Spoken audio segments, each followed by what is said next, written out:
Good day sa lahat. Today is Sunday. Nagpunta kami sa Ponggol Post.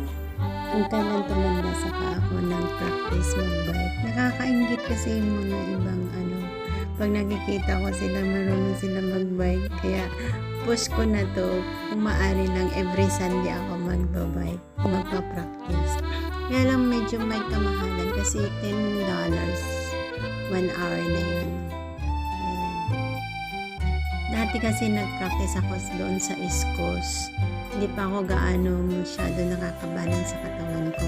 Pero ngayon, okay na. Ang problema ko lang, nakakabalance na ako. Ang problema ko lang yung pagliko. Yung pagliko niya, natitigil pa ako. Hindi pa ako masyado nakakabalance pag lumiko na. Kaya patigil-tigil na lang ako.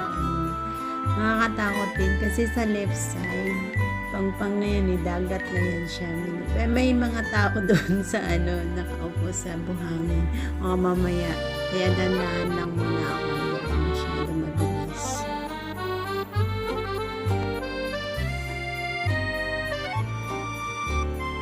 Kaya sana sa next practice ko, marunong na ako lumiko. Pagliko lang talaga ang problema ko.